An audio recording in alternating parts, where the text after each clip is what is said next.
Hello dear friends, నేను మీ నిర్మలాని మాట్లాడుతున్నాను. నేను ఇప్పుడు ఏలూరు వెళ్తూ దారిలో ఒక అందమైన పసుపు పూల చెట్టు చూశాను.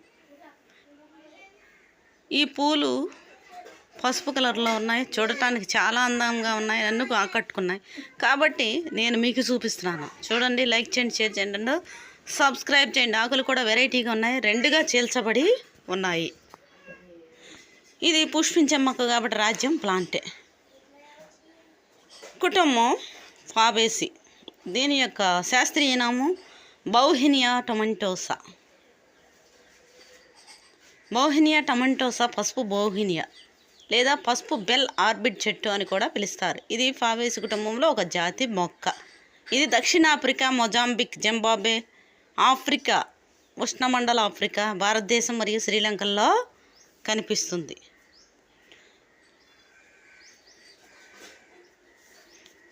చూసారా, ఇది శాశ్వత పొద లేదా చిన్న వృక్షం. దీనిని సాధారణంగా ఎల్లో బౌహినియా లేదా ఎల్లో ఆర్బిడ్ ట్రీ అని కూడా పిలుస్తారు.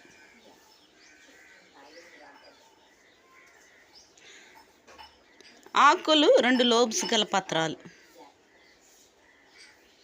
ముఖ్యంగా ఇది అలంకరణ కోసం పెంచుకుంటారు. సూర్యకాంతి మితంగా ఉండే ప్రదేశాలలో దీన్ని పెంచుతారు. పసుపు బౌహినియా గరిష్ట ఎత్తు 4 మీటర్ల నుండి 13 అడుగులు కలిగిన చిన్న చెట్టు. ఇది బహుళ స్క్రాంబ్లింగ్ కాండంతో పాటు పడిపోతున్న సన్నని కొమ్మలను కలిగి ఉంటుంది. బెరడు బూడిద రంగు, నును పైన మరియు కొన్నిసార్లు వెంట్రుకలు కలిగి ఉంటుంది. ఇది దాని నిర్దిష్ట పేరు టొమెంటోసా. పచ్చని ఆకులు లోతుగా విభజించబడి దీర్ఘవృత్తాకారంలో ఉంటాయి.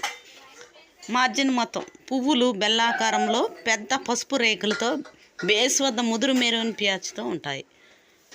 పండు లేత గోధుమ రంగులో ఉంటుంది. కంపౌండర్ కాయలు చూపించాను, ఆ విధంగా ఉన్నాయి కాయలు.